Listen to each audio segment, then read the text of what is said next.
So there is an event organized by DN25 The Hague. We are a progressive movement that is getting established in Europe in general. We decided to make this event on green investment to drive awareness on topics of sustainability and how to finance it. And today we have three speakers. We have Jerry Alton, who's a Vice President of the Liberal Green and partner manager of Carbon Matters. We have René Klein, who is an associate professor and director of education at Leiden University for industrial ecology, and David Zetland, who's an associate professor, assistant professor of economics in Leiden. If you'd like to say a few words about yourself as well, starting from Jerry. Right, yeah, to be expected. You can hear me too? Yeah, excellent. Well, my name is Jerry Alton. As said, two functions are relevant tonight. I'm sort of Vice President of Liberal Group, that's the green wing of the VVD. I don't know whether we will talk politics a lot, but happy to accommodate. And the other bit is Carbon Matters. It has two activities. One is consultancy in CO2 abatement, and the other is investments in renewable heat. So that's enough as an introduction, I would say. That's perfect. Yeah. Thank you. Okay, my name is René Klein indeed, and I'm a director of the Industrial Ecology Program, which is a joint degree, master degree of Delft University of Technology and Leiden University. And what is industrial ecology? Well, industrial ecologists tend to study the metabolism of society, just as you can study the metabolism of a human being or an organism. We study the material flows in and out of society, and also the transitions between different material flows, with the focus on changing to a more sustainable way of living. And I'm David Zetland. I'm at Leiden University College, so we're the small child of Leiden University near Central Station. And I'm I study or research the political economy of water. And so that means many different topics. And I'm interested also in the emerging technologies and also the way the policy works and doesn't work for climate change, because the energy consumption is what's driving climate change, but the water cycle is how the effects of climate change are arriving. So that's how I got very interested in climate change and all of the things that are related to it. Okay, thank you. So I guess we can start with the first question, and we're going to be talking about what is the most relevant, what the most crucial, important challenge of that we're facing with climate change, and how you think we should be addressing it right now. Oh, this side. Okay. The challenge we're facing with climate change is that mitigation is not going to work as far as what people are projecting. The 2 degrees Celsius, or we're already way past 400 parts per million. So besides that I actually study water, I'm not excited about this. I think it's a terrible disaster, but in terms of solving collective action problems, we're not making any progress in the global scale. So I've put a lot of my research and emphasis into climate change adaptation. I have a book here that I am not selling because it's a free download. It's called Life is 2 meters. And the reason I'm an editor of this book, and the reason I asked people to write stories for this book is because I wanted them to start imagining living in a world where the sea levels were 2 meters higher, for example, or other parts of their life were changing. So the part that I'm most focused on in terms of climate change is it's already happening. It's going to get a lot worse, a lot faster than almost anybody expects. I mean, I'm looking at the pessimistic scientific side, and we are going to have to live with it. So it's really important that we prepare for it. And my biggest interest in how we prepare for it is stronger communities, because in the end, we're going to have a lot more reliance on each other, because things that we used to count on, say the internet, or our mobile phones, are not necessarily going to work as climate change has different impacts on our different societies, and especially, of course, in the developing world. Thank you. And you're René.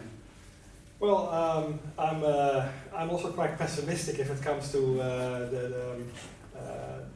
the things that we have reached until now if it comes to avoiding catastrophic climate change. If you look at, for example, if you look at the charts for 1973, we had about 13% renewable energy, and if you look at the charts for today, we still have about 13% renewable energy. So although wind and solar are growing by 20, 25, 30% a year in some areas, it's still so that if you just look at the total amount of energy that is being produced, which is increasing quite a lot, renewables are hardly keeping up with that. So at the moment, well, there's some little things that you could get some positivism from, and that is, for example, that carbon emissions have been stable for the last 2-3 years. So that is kind of a good sign, but on the other hand, if you look at the causes of that, it's not necessarily so that we're switching very fast to renewables. It is also the economic downturn in China, for example, that really helps in that. So I think the biggest challenge is it's not in the technologies that we can think of. It is also not because the technologies are there. If you look at the policy measures, we also already know what to do. We need to have a carbon tax. We need to have a price for CO2 emissions. And the simple reason for that is that we are now kind of struggling against the stream of the market economy. And once you have something like a carbon price in place, you will actually have the market economy working for you, which will probably be a lot easier to achieve the goals that we have set with each other. So I think it's very important. So we know that we need something like that, like a carbon tax, or at least a price on carbon somehow in some form, whether it's cap and trade or a simple tax or something else. So we need something like that. But the difficulty is actually in getting the politics and the public opinion as far as to actually accept that something like this is necessary and also implement it in policies. Thank you. And Jerry? Well, you will note that I've got a quite different view from the other two. I'm not a lecturer, but I see three main challenges. And the first one is that investors seek for projects that are at least 50 million euro. So anything below 50 million euro, they don't even take their sunglasses off. So it's too small, little beer, so small beer, not interesting. Most of the investments in green technologies and in startups are sort of between 1 and 5 million, so 50 million, no way. The return they seek is 15%, and there's no way you're going to make 15% on the types of investment that we're looking at. It's probably 7, 8, maximum 10. So you're locked into the sort of vested interest in of the investors. The main challenge is not debating what others should do or what the problem is. The main challenge is creating momentum. And we all talk about what others should do, politicians and companies, but what can you do? I think that the challenge, if you in your company, if you as a consumer sort of make yourself heard, then you do something and talk about it without being a missionary, but be open about it. So 3, it's creating momentum, finding investors well below the 50 million and getting accepted that 8 to 10% return is perfectly acceptable for this type of investment. Thank you. Yeah. Can I respond? Yes, please, yeah. But no, because what you made are really good points, and so it's a very complicated topic. I think you all know that. But what you mentioned as a carbon tax, which is my favorite idea, also as an economist, that's not so a surprise. But you mentioned 2 things on the supply side, which is the investment has to be large, and then the ROI has to be large, and then people have to change their behavior. Let's say, is that a version of what you just said? No. So as a liberal, I don't want people to change their behavior, I want to create momentum. Create momentum by not changing their behavior. So, but what I want to say as the virtue of the carbon tax or some version of a price is that many people would, and like I said, I think mitigation is not moving nearly fast enough. It would be great if it would be, and if there were a carbon tax, mitigation would become much more powerful. The first reason I think mitigation, the carbon tax should be adopted is because there's many governments around the world that are broke and would love a revenue stream, so that would actually be really handy. But more importantly, it would help people decide what to do, and there'd be lots of little changes. So if there were a carbon tax, then the amount of emissions would be changing via very many small acts. And those acts would be on the demand side, because many people would not, who don't care at all about the environment, would change what they do because, oh, things are more expensive. On the supply side, some energy producers might decide, okay, we'll do this technology instead of that technology because we can see that virtue with the carbon tax. So and I think the reason the carbon tax will be so powerful by changing so many people in so many small ways, which is exactly why the carbon tax is not politically popular, because politicians want a big switch, chunk, and they want to turn on the switch and everything changes. But in fact, they don't understand a policy that would have many little small effects. And that is part of the issue with it. So I just wanted to respond to say that what you said and you said actually reinforce each other. And one way to get better supply side responses would be to have a carbon tax as an encouragement, as a profitable alternative to the business as usual. Maybe you don't agree, I don't know. Well, the question was sort of what is the challenge? You're talking about sort of a way to solve it. I think that is part of the debate later on. But the biggest challenge is creating momentum. Well, the challenge is getting the political consensus or to do something against the incumbents and against the difference. And I think the reason that this has become so tragic is because the Kyoto Protocol idea of doing a cap and trade system was dead on arrival because rich countries that had high emissions didn't want to send money to poor countries that were going to be low emissions. And so that was the fatal flaw in the Kyoto Protocol. And after that, politicians and all the policy people were like, you have to do cap and trade. And politicians were like, that's not going to happen. They haven't come around to the idea, I think, which is crazy, of making a whole bunch of money off of carbon. Although the Netherlands does have some high energy tariffs, so that's just for the sake of debate. Yeah, please. That's why we're here. I'm advocating the opposite, because what we always do is try to debate what others should do, what the politicians should do, and what companies should do. What can you do? Yeah. And as a voter, you can vote every 4 years. Well, that's sort of very sort of limited. But as a consumer, you can influence companies. It's not the politicians that change the world; it's companies changing the world. And you, as a consumer, can companies listen to consumers. So I would think that you can make yourself heard. I'll argue after René says something. Sure. I think, sure. I mean, consumers have a huge influence on companies, but politicians and policies are not for nothing implemented. I mean, they're there for a reason.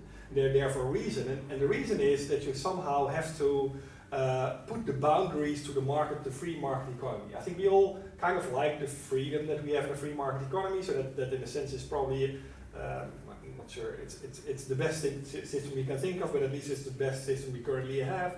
So that kind of freedom is very nice, but politicians and policies are there to steer it in the right direction, at least to avoid some kind of catastrophe.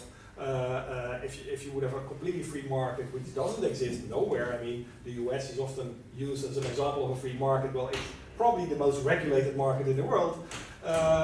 So I think that these policies are there for a reason. And well, if it wouldn't be for policies, we wouldn't have clean water, we wouldn't have clean air, and we certainly will not have a sustainable climate.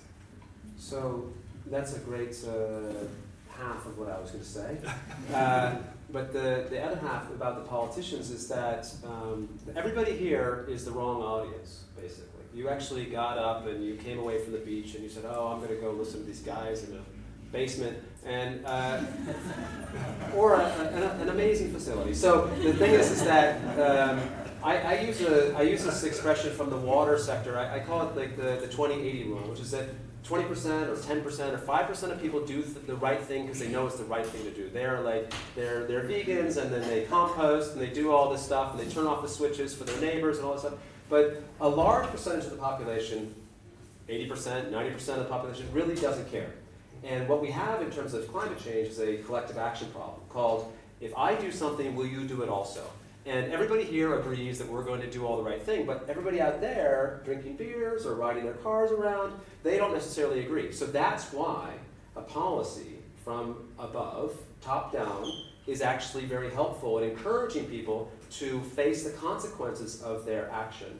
Instead of saying, do the right thing, or change your behavior because it's the right thing, you say, this is more expensive, and if you want to go ahead and do it, go right ahead. I'm very much a free market liberal type of person. Go ahead, drive your SUV around, but you're going to have to pay more, or leave your windows open in winter, you're going to have to pay more. And that's how you get the 80% interested in this discussion in a very passive way, and to me, a very effective way. And so then I tell people, you guys, if you want, don't put priorities in terms of changing your carbon footprint. Put priorities in terms of going over there to the Binnenhof and yelling at people until they actually make a policy that affects everybody else who's not in this room. That, to me, is why politicians need to be involved and why they are the barrier to actually making a change. And the Netherlands, by the way, is on the one hand pretty good, on the other hand pretty terrible. But it's not going to be solved in one country. It does have to be an international thing. But it could conceivably happen on a country by country basis because the international protocols just aren't working. Can I? Well, then, to a certain extent, you also argue that the carbon tax could also go not just on industrial production, but it could also be extended to the consumers to a certain extent. Energy, carbon, yeah, every source. I have a question for Gert-Jan about the return on investments. You said like these projects only do 8 to 10% if they're sustainable investments. So all the projects have like 15% return. How about risk as part of investment? Don't these projects differ on how much risk actually is involved? Absolutely. Any investment is a combination of risk and return. And so risk management, identification and management is part of the investment, not only of the investment but also running it. But these 50 million type of investors, these companies, that sort of the pension companies, they consider this type of investment in renewable energy and in carbon abatement mechanisms as risky. So they seek 15% or more. But why do they consider these risky if like sustainable technology is quite sustainable and probably will get some policy, some laws will actually that will boost. Fully agree with you. Fully agree with you. Also feels is quite risky at this point. It's just new. It's just different and new. So we need to actually create a momentum so that there are a number, so that the risk return or the risk perception will come down. But if I'm investing and I'm developing sort of certain sort of technologies, it's proven technology, but it doesn't exist yet. So how can you prove it will work? So they say, I find it, they consider it risky. But the money it can be found, but as a challenge, I said, but risk, we have to take down the risk or sort of reduce or mitigate the risk in order to make it palatable for these investors. Can I add something also about risk? You said it one thing, which is that these newer technologies are risky because they're unknown. But a lot of conventional technologies are explicitly or implicitly supported or subsidized by governments. So that means that they are not risky as far as the investors are concerned, even though from at the moment, a business perspective and from an environmental perspective, very risky. But government subsidies and guarantees can allow a lot of really silly behavior to occur for a much longer time than it should. And everybody has their own favorite example. So that's, the risk is not being reflected in the price in a sense. I was going to ask, and related to what you have just said, if of course the private investors would not invest in a risky project that doesn't have the profit that they are expecting, what's the role of the state? And in the green investment, there are a lot of green investment banks that are state-owned in England, in the Nordic countries. And I think that there's a role for the state, not only in guaranteeing and subsidizing, but also in providing concessional loans for these projects to happen. Because I don't think that the risk will lower just because we have more demand, because these projects are uncertain, they have a lot of sunk costs at the beginning, and the price fluctuate a lot because the wind is not permanent thing. So I think that there's a role for the state in order to. I couldn't agree more, but unfortunately, it works against us. The state is my biggest competitor. If I'm trying to introduce low temperature waste heat systems, I'm competing with the gas system. The gas system was put into the ground in the 60s, paid by the government. It's fully depreciated. Sort of gas comes out of the ground for less than 5 cents a cubic meter. So gas always wins because I have to invest in new infrastructure. And the infrastructure is the Achilles heel of any sort of renewable energy project. So yes, there should be a role for the state, but at the moment they are my biggest competitor. I'm losing business to new building estates where gas is put in. It just A carbon tax would help though. I'm not against a carbon tax, but I thought there was a question later on, so that's why I'm giving my munition dry. But I couldn't agree more. Can I say Yeah, something not else? only in providing, but also in financing. I mean, not only like providing and doing the infrastructure or having PPPs, but also in providing the patient finance of these kind of projects. Yeah, I'm sort of afraid to say too many unpleasant things, but take the municipality of The Hague. The municipality of The Hague is co-owner of a vested energy company. If they help me, they compete with their own company. And of course they won't say that out loud, but that's the reality of things. So you think that they are crowding out private? Well, they are sort of reluctant to create new competition for their vested interest that generates a nice dividend every year of some 17 million. So the state and the municipality, the government, also they are sort of the competitor, unfortunately. That's a very good example, and there's, I think, also part of the problem with the government getting involved as a supporter or a creator of subsidies for new technology is the government tends to choose a big project that they sometimes have been persuaded is a good idea from a lobbyist. And Germany has gone through its energy transition, Energiewende they call it, and it's costs a lot. $1 trillion? No, not $1 trillion euros. Hundreds of billions of euros, I think. And that transition is why energy is the solar power champion of Europe, even though Germany is not known for its sun.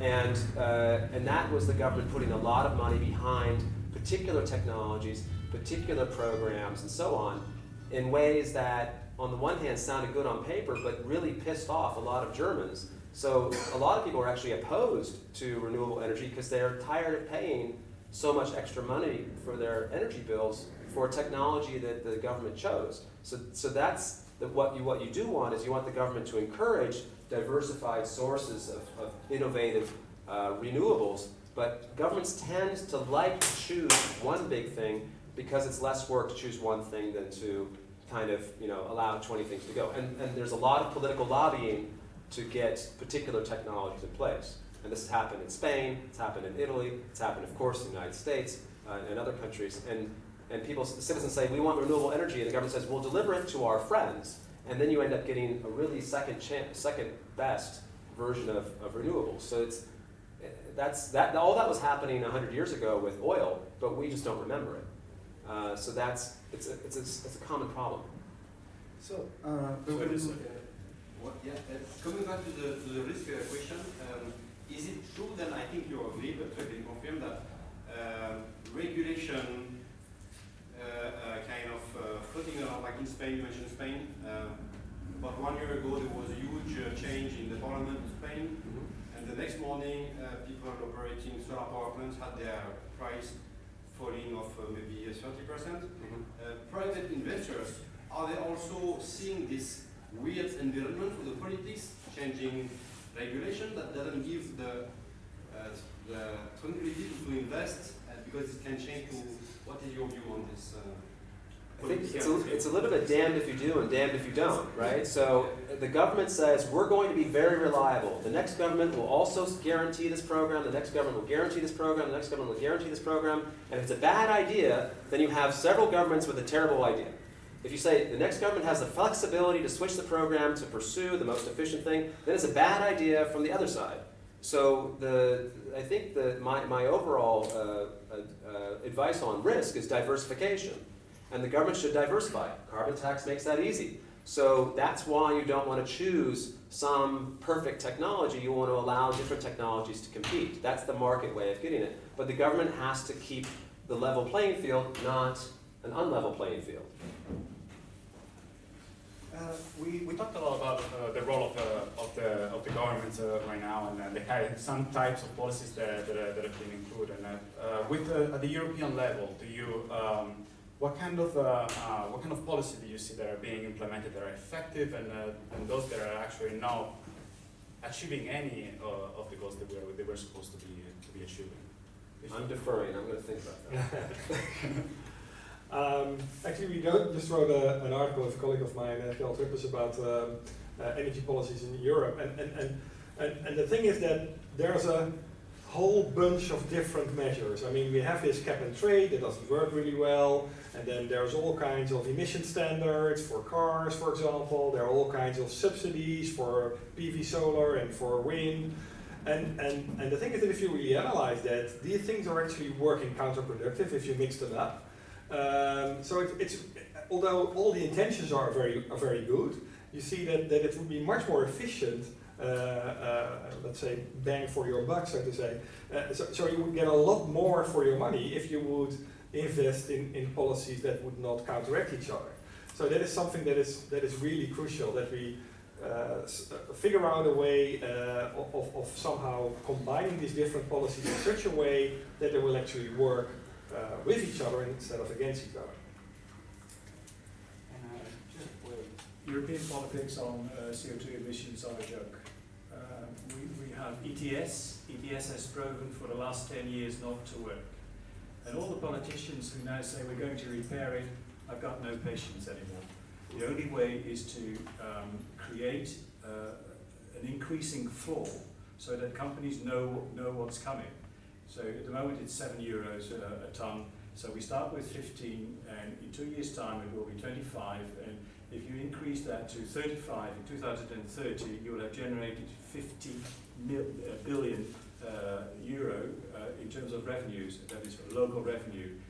So the Sustainable Coalition, there are about 70 companies at the moment in the Netherlands, and not just small ones. They're asking for it. Please give us a predictable carbon floor that is increasing. And it's also in their own interest, and I can explain you why, but that's probably taking too much time now.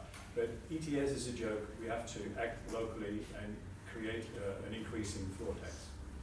So I can comment on that for sure. Sure. So I agree with what you're saying. Don't worry. Unfortunately. Well, it's obvious. So, but the ETS is a joke, not by accident, right? So what they wanted is they wanted to say we're doing something, and then they wanted to do nothing. And so actually having too many permits on the market and the low price, that industry said that's fine. We're offsetting all of our carbon, and we're doing more or less business as usual.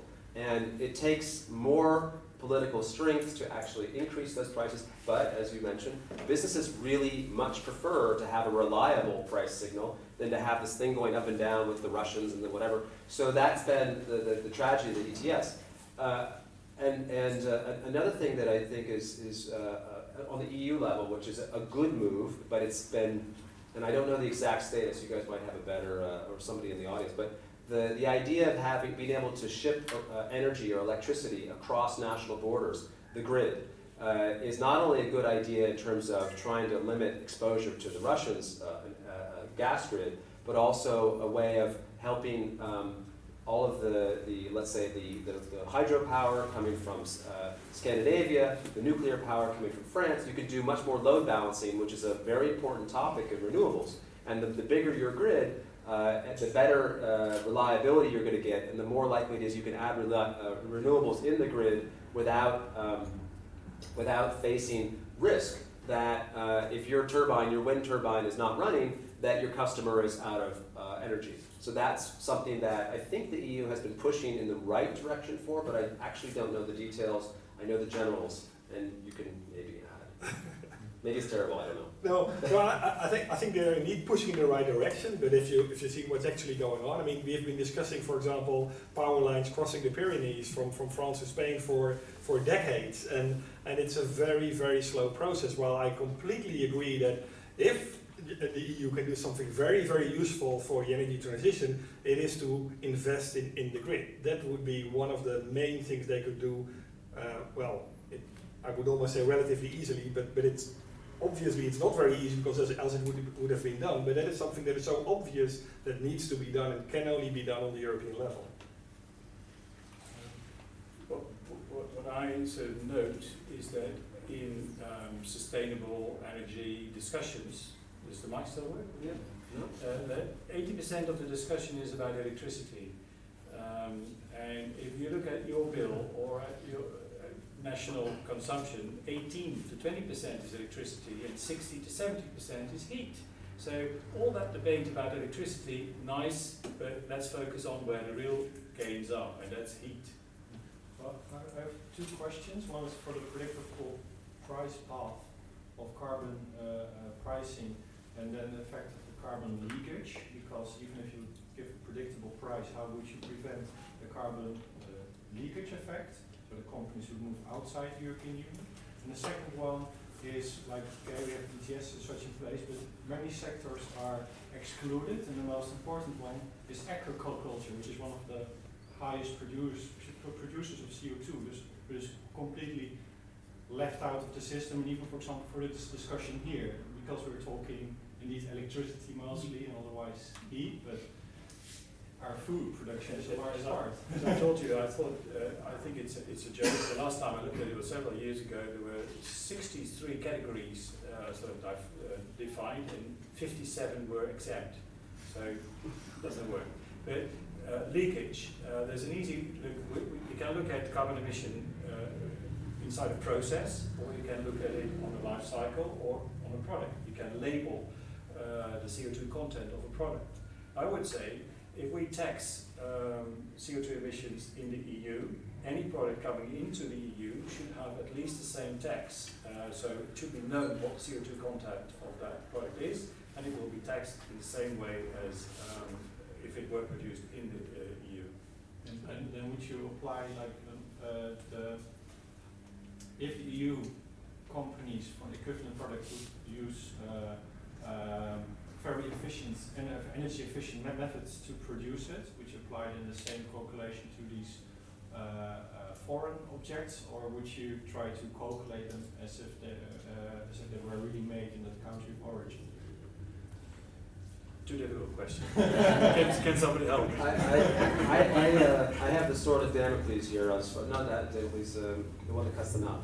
So here's something that's actually, I think we need to think more about, and I'm in the middle of writing a blog post that I wish I could give you a really set of strong numbers on this.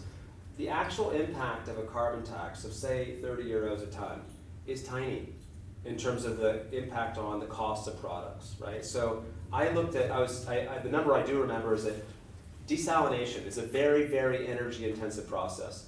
And I wrote a paper about desalination in Spain and Saudi Arabia and San Diego, and I know, because I was looking this up for this blog post, that the cost of desalinated water for the entire population for an individual in San Diego, taking all of their water from desalination, which remember is about 4 times the water use of people in the Netherlands, would be about, if I remember, about $10 a year in terms of carbon.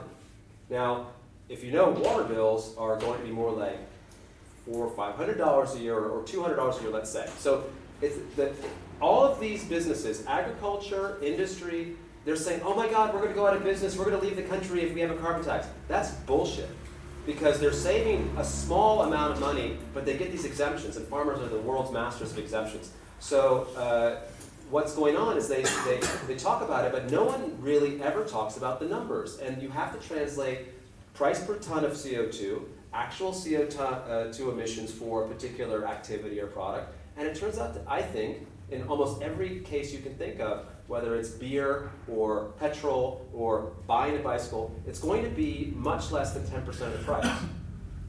And that's why, that to me is a really big mistake in the public discourse, because the industry says we're gonna panic and leave, and people don't even know that they're not going to. They're lying.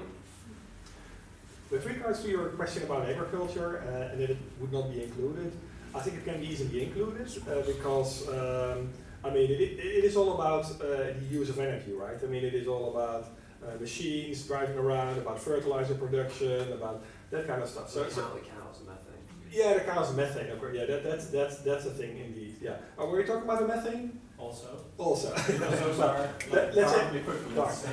Well, the CO2 part is easily solvable with just having a carbon tax that just starts with using fuels. I mean, and then there would be a tax on the fuels, and that would then be included in also the agricultural products. So methane is a different story indeed.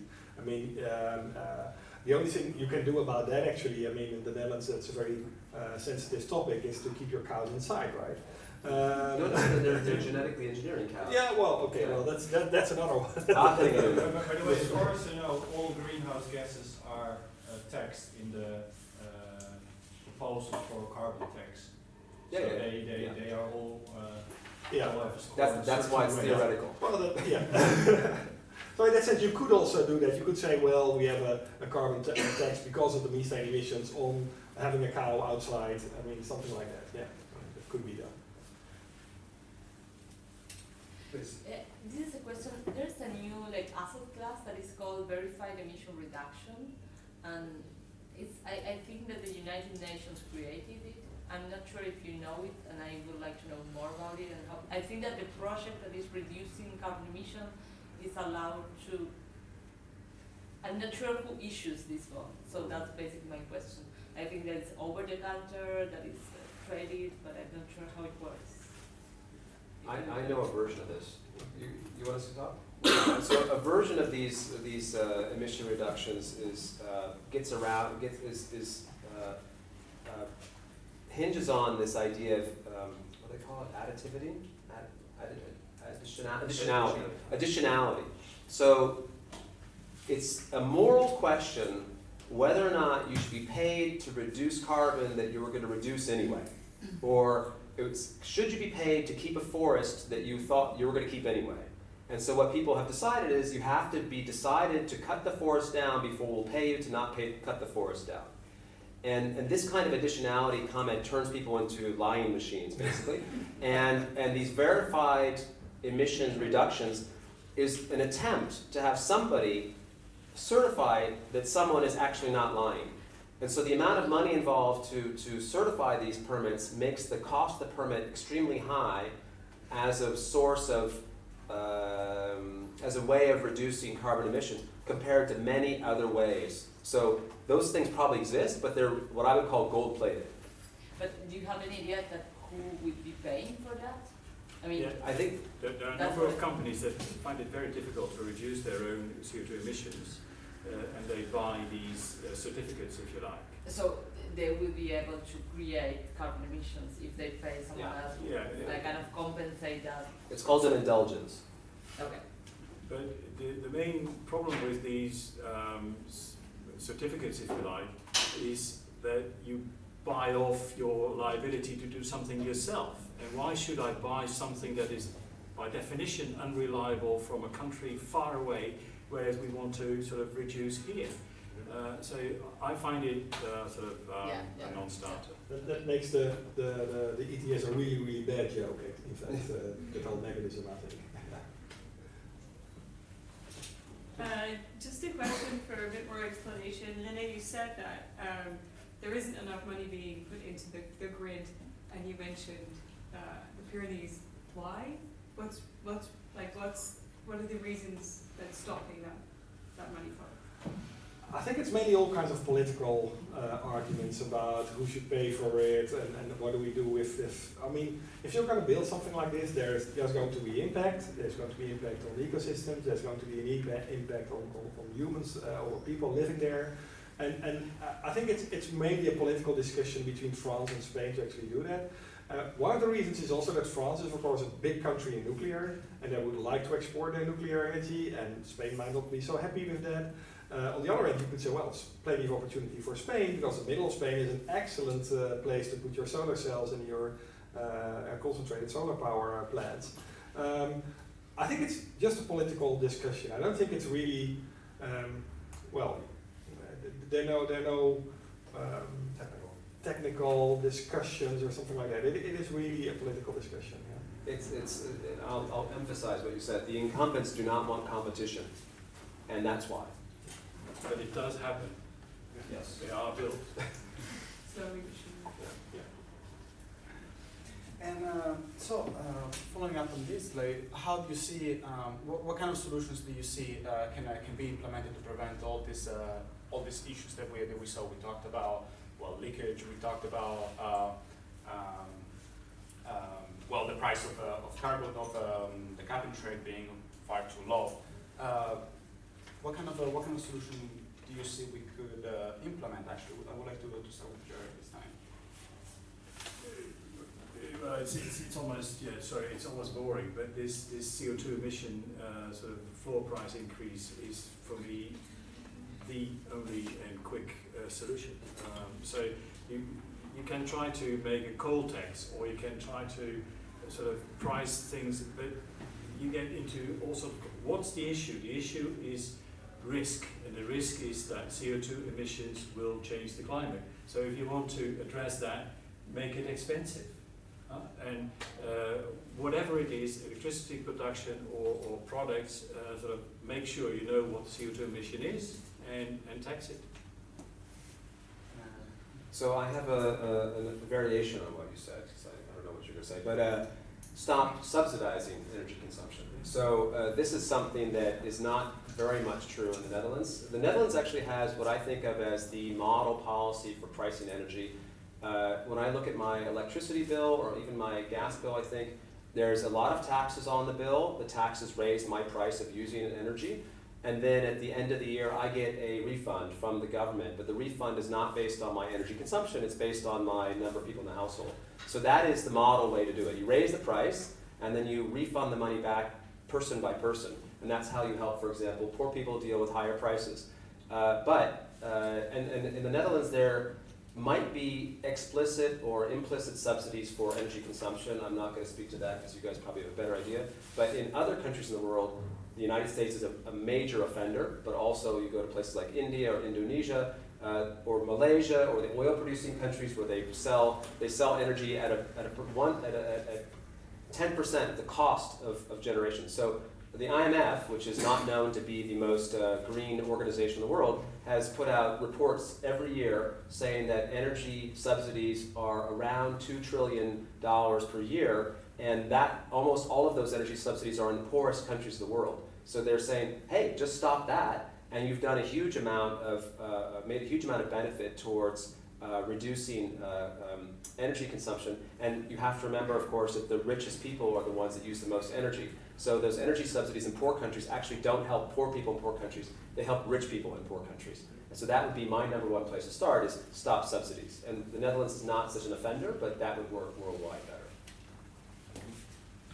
Yeah, indeed. I think you're completely right. I mean, the obvious start is to stop subsidizing fossil fuels. I mean, that's obvious. Carbon tax has been spoken about a lot. Now, the interesting question that remains is, of course, like I said in the beginning, so we know technically what we need to do, we know what kind of policy measures we have to implement. How do we make it happen? That is the main question. How can we make it so that there will be a carbon tax, and that these subsidies will be, that we'll get rid of those? That is, I think, the main challenge. And I'm not a political scientist, I'm not a sociologist, so I'm struggling with this question, actually. And you already made a statement in the beginning that you think, well, it's better, it's all great if you buy organic and lower your heater, etc., but the main influence you can have is actually stand there near your politician and tell them to actually act. That is what I can think of, but I hope that maybe others have other suggestions for that, because I'm really struggling with that. Can I jump in for a quick, because he said something that there are carbon taxes in the world right now that do actually function. The most famous one is in British Columbia, and the carbon tax is what's called revenue neutral. So they tax carbon emissions, the economy hasn't collapsed by the way, and then they reduce income taxes. So what this means is that people use less energy, that's been documented, and also means they keep more of their income. So what I said earlier about how cap and trade is a disaster because of sending money outside the country is exactly the same reason why carbon taxes are virtuous, because Italy can have a carbon tax, Greece can have a carbon tax, the Germans can have a carbon tax. They don't have to send money to foreigners. All they end up doing is taxing the domestic consumption, and then they can refund the money within their own political space. That to me is the way to go, because every country, 200 countries in the world, they can do their own version of this, and that's, to me, politically feasible, and I'm a little bit surprised it hasn't happened, but that's what I'm talking up all the time. Can I add one more thing to this? Because you will probably be able to imagine being at a party somewhere and you say we should stop subsidizing fossil energy, and then the reply will be, so what sort of subsidies are you talking about? And then what is your reply? You need to be able to give a reply how and when and in what way fossil fuels are being subsidized. And it's a bit of a weak story to say, well, they don't pay for CO2 emissions. But take, for instance, the coal plants in the Netherlands. The last 3 ones have been built for 5.5 billion together. And there is a subsidy of 4.5 billion over 10 years in terms of wood chips being shipped over from the States to the Netherlands. So on top of that, there is a not well-known subsidy to big consumers, industries of 200 million a year for 10 years. So that's another 2.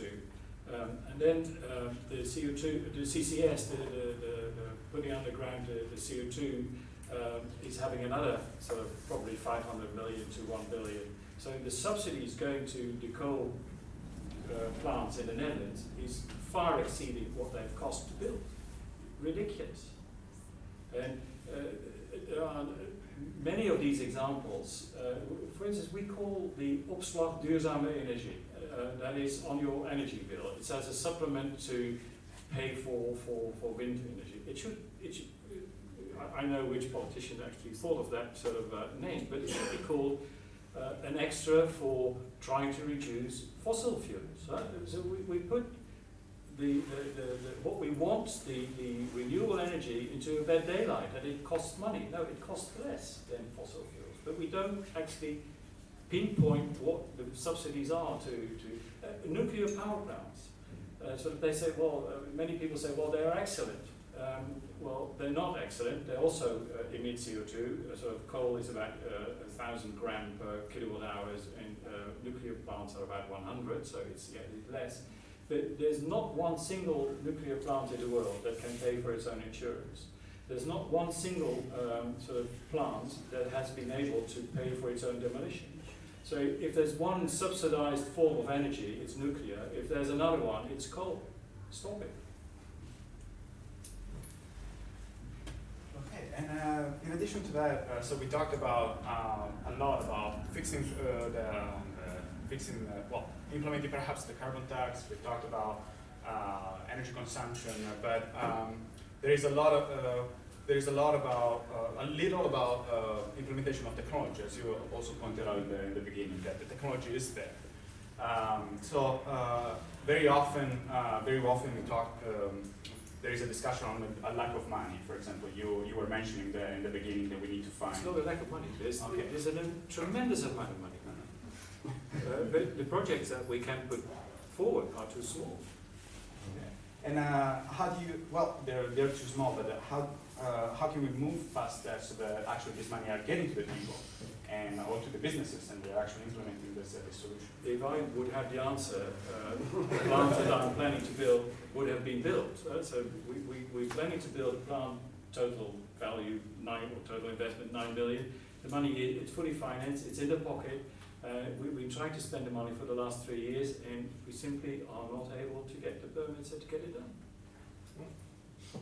That's interesting because there is a lot of discussion of about putting in more money in renewable energies, for example, in different green technologies, but at the end of the day, it seems a lot like a lot, that we need to reduce consumption of things. We need to implement a carbon tax that is fair, and I wonder whether then if money is already available, how do we solve, for example, the collective action problem that you were mentioning before? Because at that point it seems to be more a societal issue and a political issue. Yeah, of course. So there's a big problem about this collective action issue, and if you have a conversation with almost anybody and you say, we think that let's say lead in the water is a bad idea, and if you drink lead, if you give it to your kids, you're going to get brain damage. But I have a house, and you have a house, and you have a house, and I don't have time to go and tell the utility to stop putting lead in the water, so you do it. It's like, you don't have time. So it's a collective action problem. Like, how are we going to get it? And we realize at some point that either somebody's very agitated and they quit their job and they become the lead person, or we meet here and we say, okay, look, you do 1% of the job, you do 1% of the job, we'll work together, and we will be enough of a coalition. So collective action problems can be overcome if you have a small enough coherent group that's willing to put in the time, given that it's a good idea to make the collective action. So that's first. You have to have a group that's in favor of something. The environmental community is entirely not united as far as most of these ideas. They say in the United States, in Washington State, which is right south of British Columbia, there was a ballot measure to have a carbon tax in Washington State, almost exactly the same as British Columbia. And that ballot was voted on and it was defeated. The energy industry actually didn't oppose it actively. Half the energy industry was like, we don't like it. The other half was like, we don't care. The major opposition came from the Sierra Club, which is an environmental organization, because they didn't like the idea that the carbon tax was going to go to reduce income taxes. They wanted it to go to environmental projects. So they said, we're not going to allow a carbon tax that doesn't fund our projects. So this to me is a bit of a tragedy. Now, so you have this kind of problem within the green community, let's say. Now, you also have an energy industry which has a lot of money, like more than almost any industry in the world, the energy industry has money. And they are, in the United States, if you've been following it, they have an amazing ability to make people question actual reality. And so, and they're borrowing techniques from the cigarette companies that for decades were successful in saying, we're not quite sure that cigarettes are killing us, let's study it more. So now you have politicians who are also being paid by energy companies, who are hearing testimony from scientists that are owned by energy companies, say, we're not quite sure. So that blocks this kind of, the small group from actually having an impact, because there's a big group, or a more rich group that's trying to oppose it. And this is a very tricky problem, even in domestic politics. When you go internationally, it becomes much more tricky because the developing world says, we need to develop, you did it with coal, we're going to use coal, unless you pay us. And the rich countries are like, no, we don't want to. So then they say, fine, we're going to do what we're doing. So there's many different layers of this problem. And my impression is that we should try and resolve them on the local scale first, without trying to go hit these home runs, international coalitions to save the world, because that's just not happening. And so that's why what I would put forward as a policy proposal. I mentioned that the policy proposal I think is the most likely to happen is this: there is going to be a carbon tax. All the money goes to the energy companies, and that's how the energy companies might get interested in a carbon tax, because let's say there's two energy companies and they split the money half and half. If one can reduce their carbon component, then they're making money. So that is really exciting to them. So the energy companies, essentially, unless you bribe them to ditch a business model which has worked very well for 100 years, they're going to oppose this tooth and nail. And the public, if it's uninformed about the impact of carbon taxes, if they are divided in terms of what should we do as policy, we should be vegan, we should ride bikes, then they're also not united around a policy. And by the way, if you say markets and prices and taxes, a bunch of environmentalists who hate markets are just not even going to talk to you. So that's a real problem. So that's no answer. Yes, please. I'm not sure if I understood how you will implement the carbon tax. Will the individuals be paying when they consume? No, What's the idea Yeah, behind it? the most common way to do any kind of tax is to go to the simplest place to charge that tax. So a carbon tax would be charged at what's called the wellhead or the mine head. And if you had inside the EU, you have coal mines in Poland, you've got natural gas in Groningen. When the gas comes out of the ground, you pay the tax. And that means the wholesale market prices already reflect the carbon tax. So you as a consumer will be paying that tax as part of, like the same way you pay VAT or BTV. You pay it as part of the price. So you will increase the price of the energy? Yes, you have to increase the price of the energy. And, okay, that will impact the livelihoods of the poor people. Yeah. That's what I just said about 5 minutes ago. The poor people are refunded their own share of the carbon tax, so poor people would make money from a carbon tax. And I think that, yeah, I mean, we will all pay the tax, but at the same time also, it will rise the price of energy, but to a certain level, right? To the level that renewable energy technologies will become favorable. More favorable. More favorable. But at the same time, wouldn't that contradict the problem that he was mentioning at the beginning? Because if it's more profitable to invest, well, In renewables. no, sorry, no. You're there. Yeah. There's a question like you. I have a suggestion. There's this issue that Van der Bron and other people want to buy a coal plant in Holland. I would state that it makes more sense to buy coal plants in Poland and shut them down, given the obstruction Poland has given the EU in all the processes. Yeah, I disagree.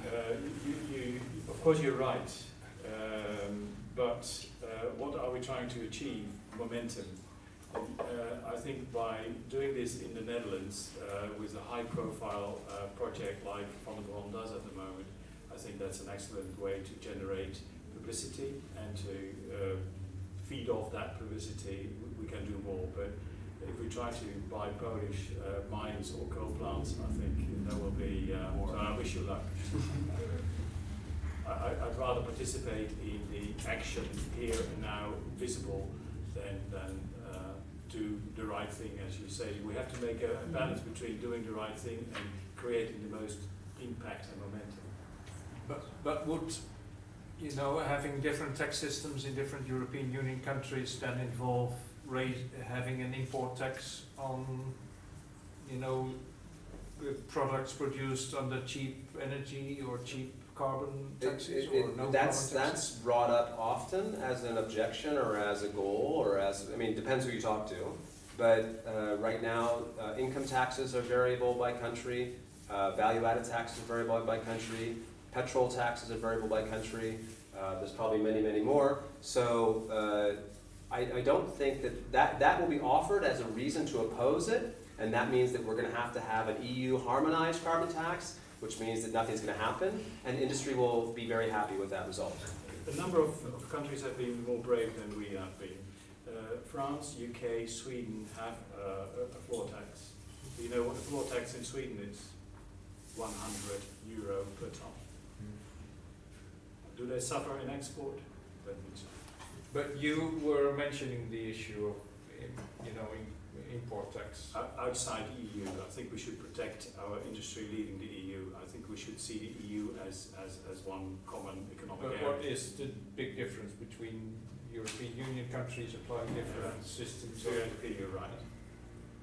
I don't even think that the border adjustment tax is a good idea, because the industry is using it as an excuse to do nothing. And as I mentioned earlier, the actual impact of the tax would be, let's say, 10% of the price. And industry doesn't want to pay any percent of the price.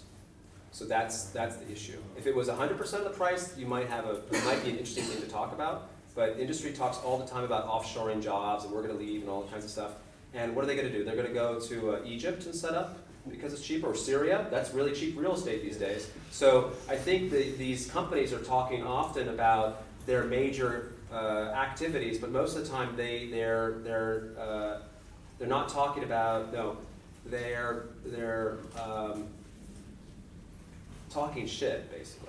They're lying. I don't want to say lying. It's propaganda. One of the industries making the most noise is cement industry. Mhm. Do you think cement industry will go to China? No, not a chance. Impossible.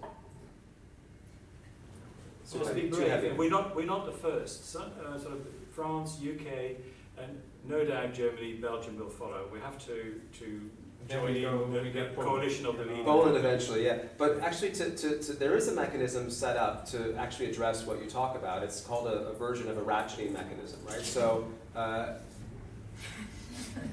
they shooting at you? I know, they're listening. So what happens is you have two countries, and one says we're going to put a carbon tax of 10 euros a ton or whatever. You guys are 0. When you go to 10, we'll go to 20, and when you go to 20, we'll go to 30. So this competition thing is a version of we want to keep the carbon taxes at a similar level, but we'll move first. And if you move it up and you're going to make some money, you might not mind that, then we'll move with you. And that's why actually Canada is tipping into potentially a national carbon tax or cap and trade. I'm not sure which one they're talking about. And that's because British Columbia and Quebec had been already involved in different versions of carbon schemes. And now they're trying to harmonize it across the country because that will make life easier for all of the provinces. And Europe could do a version of that as well.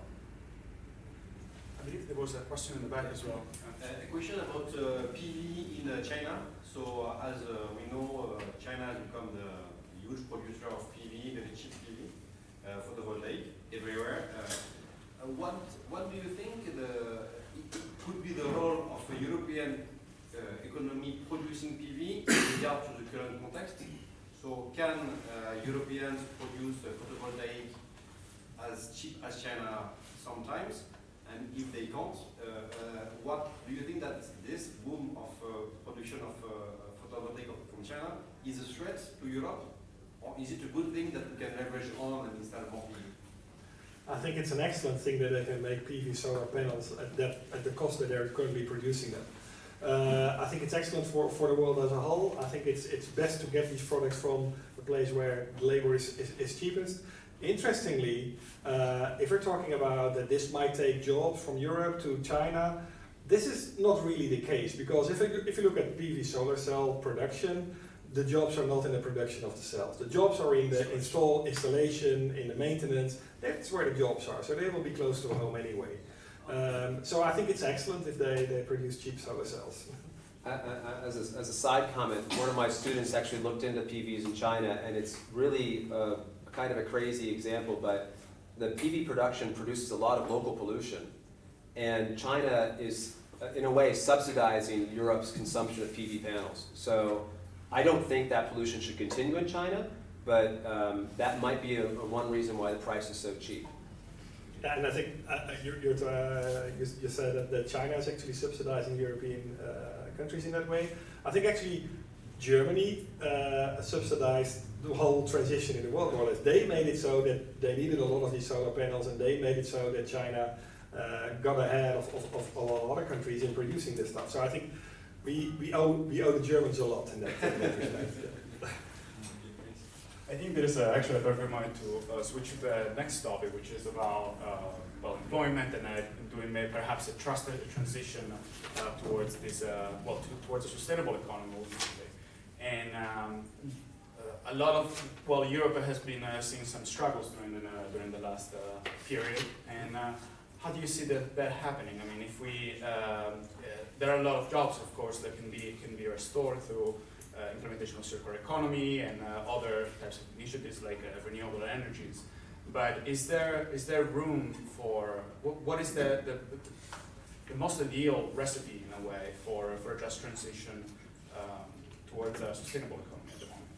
And it's very broad. Yeah, so I'm going to give you a very typical economist answer to that, and that is don't choose an industry, don't choose a job, don't protect workers, protect citizens. The individuals, right? It's very common that governments will try and protect a car factory or a PV factory or whatever, something that has been traditional. And almost always those types of protections help the owners of capital, they help the business owners, they help the bankers, who were the major beneficiaries of the financial crisis and still are getting richer every day. So if I was going to talk to the government about making policy, I would say you want to protect individuals and workers. If they lose their job, you help them with training, you help them with social assurance, but don't favor one industry over another. If we do all the stuff we've been talking about, let's say carbon tax, right? Then you're moving towards a sustainable economy, and people who are working in unsustainable sectors are going to lose their jobs. They should be helped to get new jobs. The people who own capital in those sectors maybe should be helped, I'm not quite sure, but risk, that was their risk. They put the coal plant there, maybe they lose all their money. So I think I would, but I wouldn't absolutely at all choose any particular sector or job or technology as a government priority, right? So I worry a little bit that the Dutch have a bit of a fetish for that with the circular economy or whatever the next one is going to be next year. But they should be speaking only about helping innovation flourish and not choosing technological winners. I think it's a dangerous question. I should ask. I think we should discourage that question to be asked, because you link social justice with sort of the climate issue. I think some changes have been triggered by the elite. Some changes have been triggered by the working class organizations. I couldn't care less who triggers this transition, as long as it is triggered. And I think we have got politicians to protect people, to have a just society, but don't burden the energy transition with the obligation to make it a just transition. The transition has to happen, let's make it happen. Whoever does it best and first, encourage them. Yeah. But let the politicians make sure that the society as a whole remains just, but don't burden the transition with that task. And to add to that, I think that if we don't act at all, then so it might be so that the people in the fossil energy will lose their job, and some others will lose their job as a result of this transition. But if we don't do anything, we're pretty sure that the poorest part of the world population will suffer because of climate change. Underwater. Probably part of the Netherlands as well. The poor part of the We can build another time. Yes, please. David, I wonder if you can confirm this for me. A researcher, Louisa Haag, she works at this international relations think tank. She said that clean energy jobs in the US now outnumber the ones in the fossil fuel industry. Yeah, depends on how you count. Okay. There's some truth to that, because it was surprising. Well, no, but it's like that's the same kind of. I mean, that's a little bit of the accounting garbage, right? So every industry hires an economist or an analyst to tell the world about how every euro invested in this industry, every job creates 4 jobs, so on. And if you add all these are called multiplier effects. When you add all the multiplier effects, the world population is 50 billion people. The world GDP is 10 times higher. So they're basically hiring somebody to create the most favorable possible portrait of their industry. This is the same idea as the Prius has a bigger eco footprint than a Hummer. That came out a couple years ago. Of course, if you do this. So give an economist enough money, they can tell you whatever you want to hear. Do you think that kind of news is good news, though? No, I think it's a diversion. I think that the worst thing is actually economists, and people hate economists, but we talk about jobs. Jobs are costs as far as we're concerned. What we want is no one works and everybody consumes. So jobs are costs, but in terms of what I would like to see is like this many people voted for a carbon tax and this many people voted against it, because that's where numbers matter, is political votes.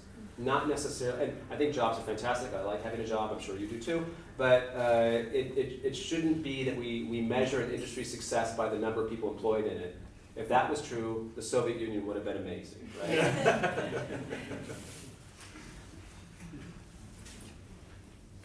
Any questions? I would like to ask something.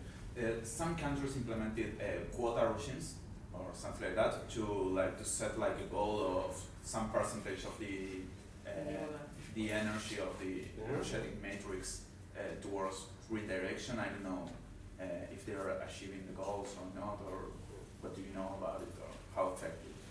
I think I can speak to one disastrous idea of a quota. So if I understand you correctly, some countries set quotas for the percentage of renewables in the so-called portfolio. Yeah.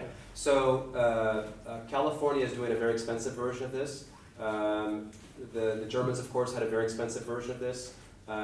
Under EU guidelines, I think you mentioned earlier that wood is counted as a biofuel, which is a total disaster because if the wood gets in a ship and comes across the ocean and then gets burned, it's not carbon neutral anymore. So when governments set quotas, they, as opposed to, for example, having a carbon tax, our favorite idea, then they're going to get that quota.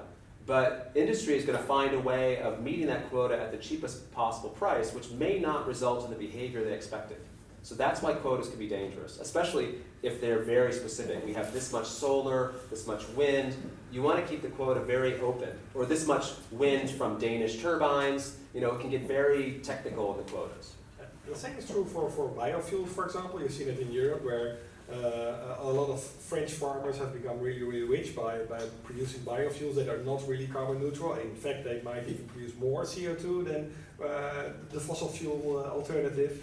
So I think that, like you said, focusing on one technology and pushing it, I mean, this was obviously not a climate policy. This was the agricultural lobby in France doing a pretty good job lobbying in Europe. So, I mean, it's very dangerous to have these types of percentages, I would say.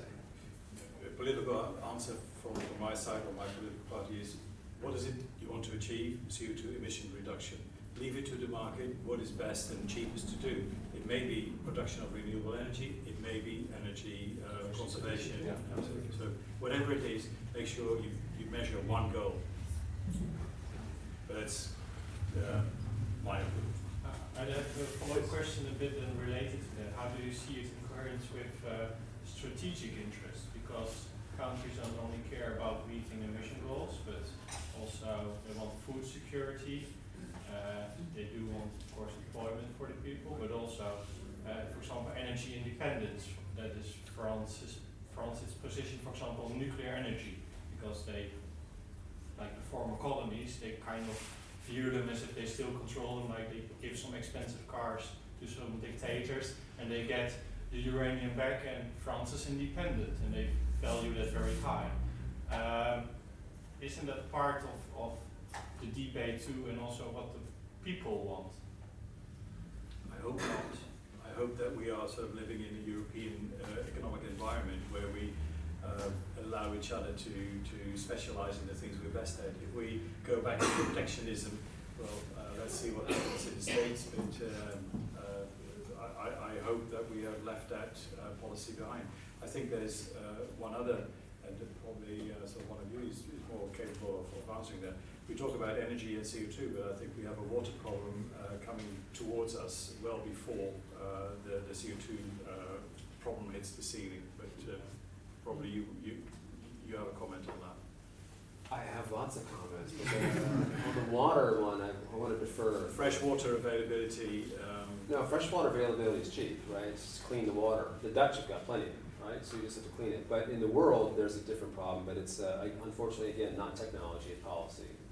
But in terms of these security issues, so it's a trigger word, security.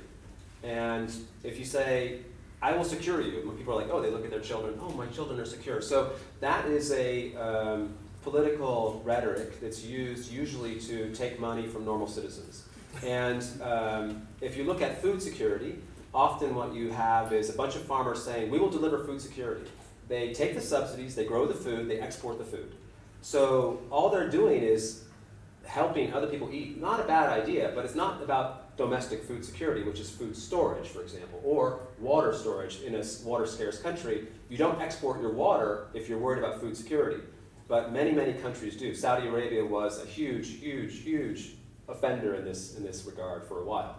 So in the United States, if you say security, immediately the budget triples, right? So everybody loves security.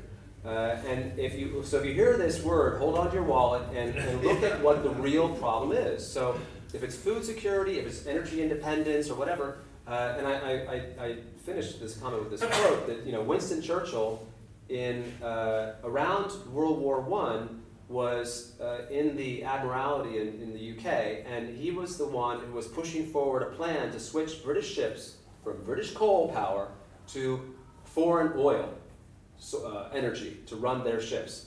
And from it turned out to be tactically a very good move because those ships that are running on oil are far faster, et cetera, et cetera. But his rationale was, we can get our security from trade that is just as reliable as the coal that we have right here. And the Dutch, for hundreds of years, have gotten their own food security from trade. I have one of my students working on Dutch food security as a capstone thesis right now. And the Dutch have gotten their food security not by growing the food, but by trading for the food. And now there's a very big domestic lobby to have growing the food, fine, but they export all those potatoes. So you're talking about trade as the easiest way to get security or storage or whatever, but not necessarily subsidizing people to make that stuff and send it abroad.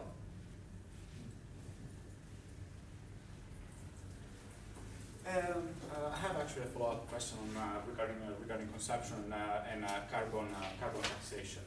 Do you have the impression that if we were to implement carbon taxation, it will be able to actually decrease consumption of general goods from households, from people, and will people at one point, if that become more adapted to that kind of price, and then start consuming at the same levels to some extent?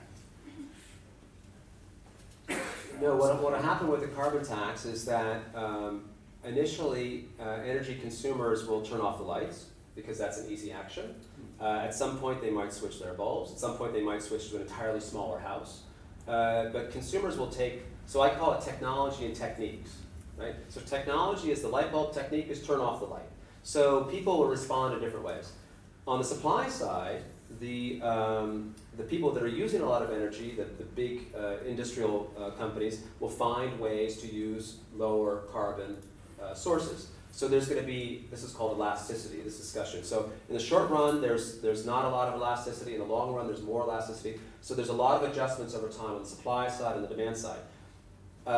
People may not suffer at all in terms of their quality of living. And it depends how it is. Obviously, there's a tax, but if you refund the tax, there's all kinds of ways of talking about that. But over time, people will, yes, adjust. But the point is to have these carbon taxes and have them rising to reflect the need to squeeze out the next less efficient and the next less efficient source of carbon wastage, if you want. And by the time we run into a problem of not being able to find places to reduce carbon, or by the time we run into a problem of lowering our consumption, which even in the Netherlands is a little bit excessive, in the United States it's out of control, by that time the amount of carbon reductions are going to be so significant that it actually will be addressing our problem. So it's like, I don't have a problem with lowering my lifestyle after we've saved the planet. But I also think it's not that big a deal in money-wise, No, right? it's really small. Yeah, it will be really small. We don't need more taxes, we need different taxes. So you tax carbon emission and you reduce other taxes. Discourage what you don't like and encourage what you do like. So no tax increase, but different. Doing a switch between... Absolutely. We all completely agree on that. That's really nice. Well, yeah, for the discussion, but okay.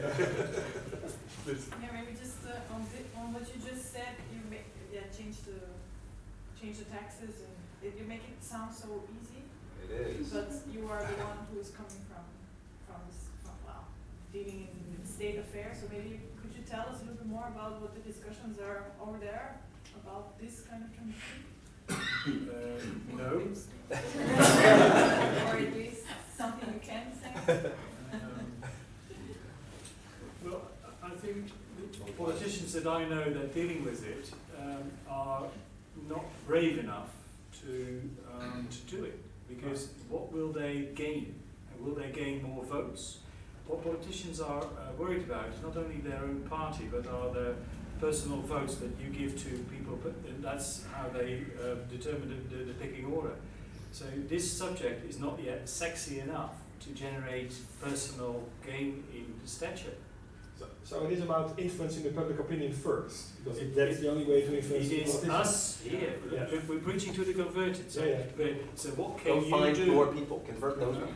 And make sure that you are heard. Without being a missionary, you shouldn't be sort of moaning about it. But be positive about it. Talk about it. There's a question. I'm now intrigued because you also mentioned momentum before, and now you mentioned the lack of momentum in politicians almost. I'm intrigued this whole evening because it seems that although I agree and recognize a lot of the points that are made, a lot of problems have been talked about, and it seems as I'm living in a different world. I'm living in a world where my friends have started the carbon disclosure project. It's basically all the pension funds questioning the companies they invest in because they don't want to invest in companies that are out of business in 20 years. I live in a world where the RE100, the 100 largest American companies, are aiming to go for 100% renewables. And Intel, for instance, has decided we are going for 100% renewables with no biomass, simply because the public doesn't like biomass, and they just say no biomass, 100% renewables. It's simple. That's the world I live in. So there is a lot of momentum there, but doesn't seem to reach the public and doesn't seem to reach the politicians. There's a lot of talk, but there's no momentum. There is no momentum. Where is the momentum? It takes all far too long. If 100 companies, the largest 100 Talk. companies, actually move towards 100% renewables, When? What are they doing actually? they have already done it. They are having their own. Power purchase agreements. They have I was telling you that the Dutch Sustainability Coalition, that's sort of 40, now it's 75 companies actually want a high CO2 emission tax. It's in their interest because they are the strongest companies, and so if Shell evaluates a project, it should not only give a 15% earning power return, but it also should be able to pay $45 per ton of CO2 emission. If it doesn't reach that hurdle, they don't do it. So the strongest companies are the most energy efficient companies, and they actually advocate high prices for CO2 emissions. So make use of that momentum.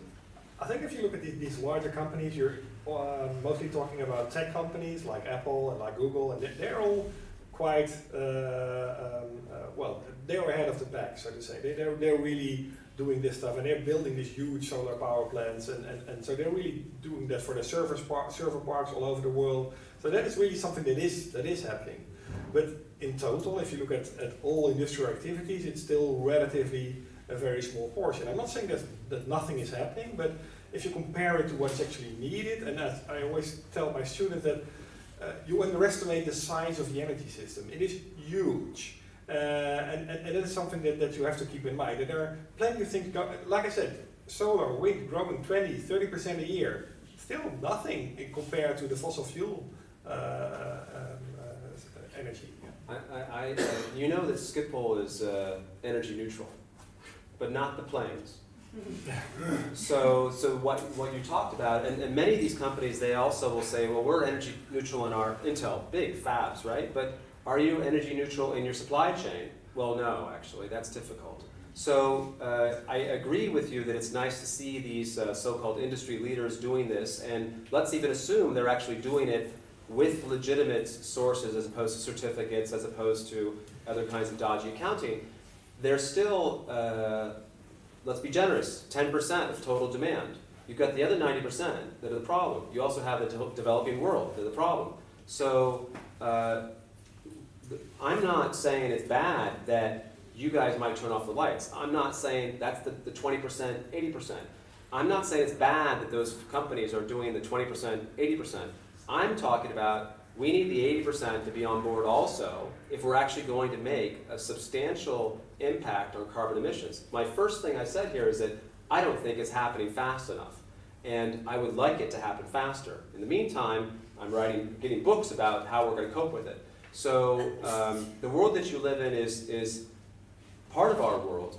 But what I would like is for Intel and those other companies, whatever they are, Google and Apple and all that stuff, to more or less take on the energy companies in Brussels, in Washington, D.C., in Brasilia, in Moscow, in Beijing, and say, no, we want a carbon tax, et cetera, because we want to be able to sell toys to kids in 2075 or something like that. And those companies usually are putting out these programs because I know that Apple for sure is doing this. Oh, and you know Fiji water, very famous brand of water? Fiji water is double carbon neutral. So what they do is they ship water bottles from the middle of the Pacific and they double offset their stuff so the people that are Hollywood people can pay $5 or $10 for a liter of water and feel that they're really good. So there's a problem with some of these efforts being run through the CSR/marketing division and not through the operations division.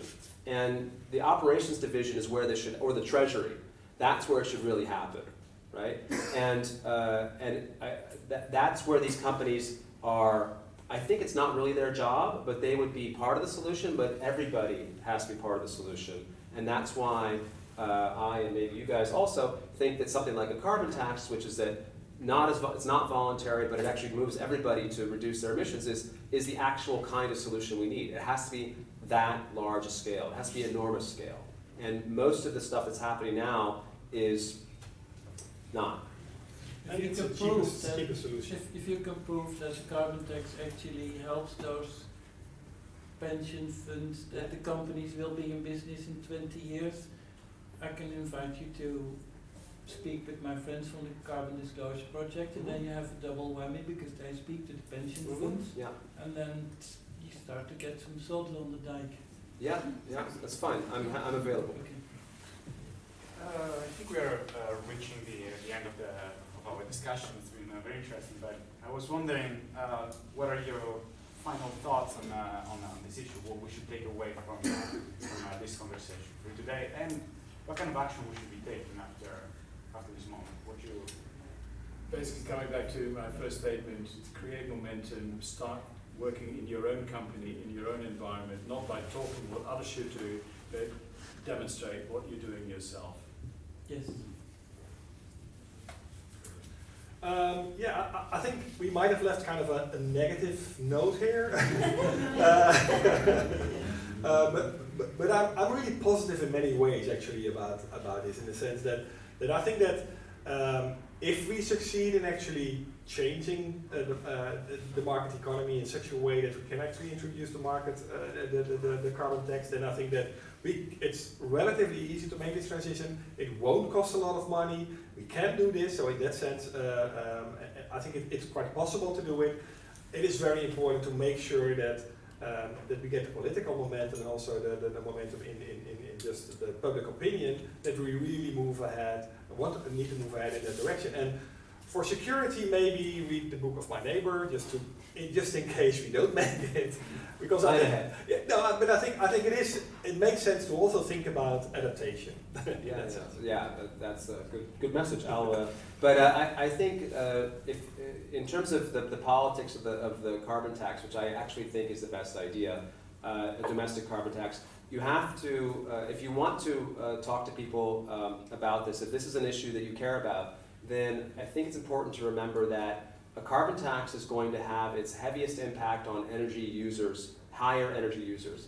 If it's revenue neutral, it's going to have a positive, beneficial impact on people who are using less energy, which from a political perspective could mean the poor, could mean it could be the Greens, it could be the small businesses, depends on how it's configured. But my advice is find a politician and ask them why they're not doing something that will help a majority of the people by taxing energy and refunding the money on a per capita basis. And that's my big communist plea. All right, well, thank you so much. We can perhaps take some additional questions if you have any.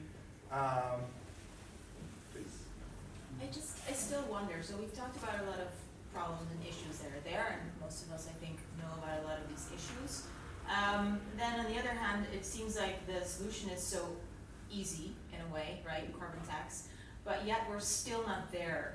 And I wonder, how do you, all of you, see sort of how do we get this transition going faster?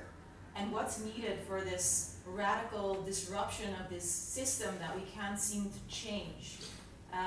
Because we know what the problems are, we know where it's heading in terms of solutions, but yet we can't seem to get there. And then on top of that, I feel like I still don't know how you feel about who should be responsible. So I hear a lot of civil society, government, then there's, you know, big companies, front runners, and saying that, you know, oh, we should all just work together, just, you know, sounds so easy, but it's not. So how does that all come together in finding the solution? I wish you were not looking at me.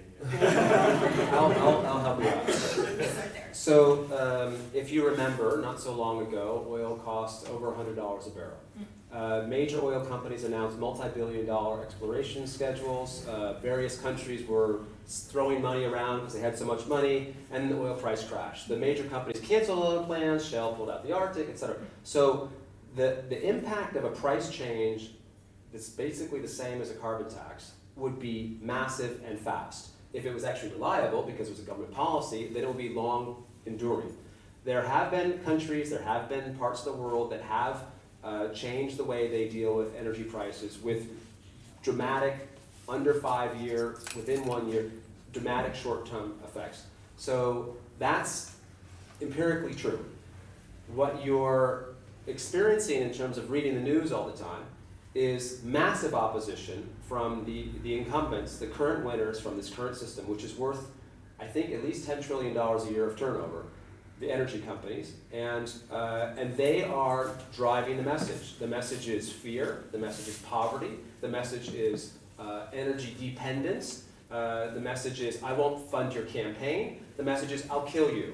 So those people have a lot to lose, and that's why I think this silly debate is still occurring. I think that the environmental and definitely the academic world is partially responsible for bringing in some really not great ideas for solutions. Cap and trade, I think, was a lot of economists thought they on paper cap and trade is the same as carbon tax on paper. In reality, entirely different. So actually, a lot of environmental economists really screwed up back in the 90s and earlier in terms of the way they discussed this policy. And politicians love cap and trade, by the way, because they get to give away the permits usually. So that's why they didn't go for a carbon tax, because they weren't be able to give away the permits. So it turns out there was this economic political deafness between these two sides, the economists losing track of the politics, so they came up with a policy idea that was just stupid in terms of how it would be received. So we've lost, say, 20 years on a bad idea. And that's not the first time that's happened. So what is it called? Americans do the right thing after they've tried everything else. I think we're getting to that point in terms of carbon. Is it possible that we're going to recover fast enough that this book is not going to be required? I don't think so, but I'm still very pleased to help anybody that thinks it's worth pushing for this. That's why I'm here. Okay. Do you think government, first and foremost? Government has power. Yes.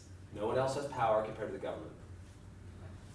Well, I guess we'll take an additional question, please. Yes.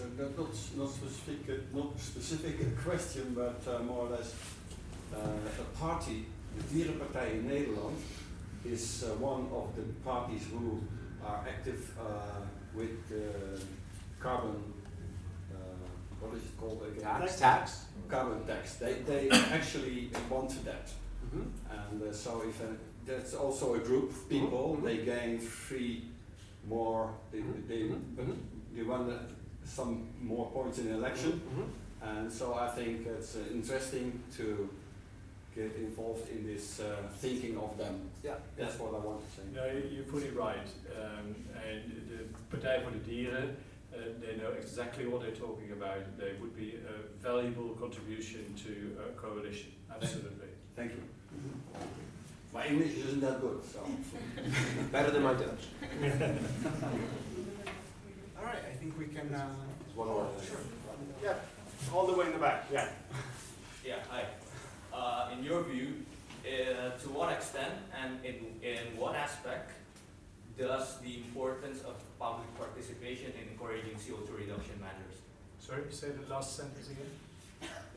In your view, to what extent and in what aspects does the importance of encouraging public participation in reducing CO2 matter?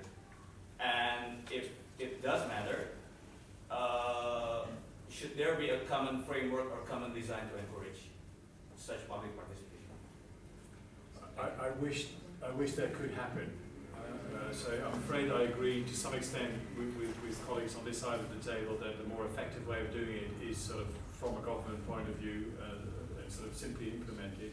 But how do you encourage a population that hardly cares about it? And how do you make them care about it? I'm afraid that we have to be brave and create a momentum ourselves and hope that they will join. But talk to your neighbours. If I talk to my own wife, she all this nonsense about can't you talk about something else? But that what you said actually also falls into what we were just talking about, right? So if you're talking about public participation in terms of turning off your light bulb, maybe. But if you're talking about getting involved in the politics, to push the politicians who are actually, is the coalition still? No. So anyway, at some point there will be a government in this country, and then those politicians will. If you annoy them, they'll pay attention to you, and if everybody here is annoying them, then they'll pay attention to that issue compared to some other issue. So there is a role. And in my opinion, the role is to talk to the politicians that affect your life, and tell them you want them to do something about this, and something meaningful, and instead of just like some of the bullshit stuff they've been doing. So that is the public role. That if citizens are involved and engaged on a topic, there will be a political reaction. And that's, and it's not just theory, it does actually happen. That's what grassroots movements are for. Yeah, I mean, that's why you're here, essentially. Yeah, and that's why GroenLinks is so popular in this last election. They have a platform which is more compatible with these environmental issues. But I will give you another solution. In my company, we actually encourage consumers to participate in the company. So it becomes their own company, so they get a vested interest. There's another project that we're running, and that is turning an industrial estate into renewable energy, and they will all participate in the VVE, a common legal structure, where they will co-own the system. So if they own the system, they want to make it work. So there is a decentralization from central production to decentral production, and also to decentral ownership. So if you make the consumers owner of the system, you interest them. But it's a long way. You say the change doesn't happen because the politicians are afraid, but what is their biggest fear? Losing money. To other countries? No, to companies. They'll lose their campaign money. Losing influence and losing image. Politicians are about influence. But aren't they afraid about competitive disadvantage to other? The politicians would sell the country to the Belgians if they could make a profit. Yeah, and I think I'm a little cynical, so. They think very short term. They're very so short term. That's often the problem. They don't see the long term benefits of these kinds of things because they'll be long gone. You should actually talk to the king. That's not a bad advice. In fact, because the king was involved, and he was involved in water. All the Dutch certainly care about water now. If the king was involved in carbon taxes, that would be a very good thing. Talk to the Queen about it. So that Oh, now you're right. Yeah, actually, yeah, serious leverage. Yeah. All right. If there are not any other questions, then I think we can close the discussion. Thank you so much, everyone, for coming, and thanks to the speakers for very good.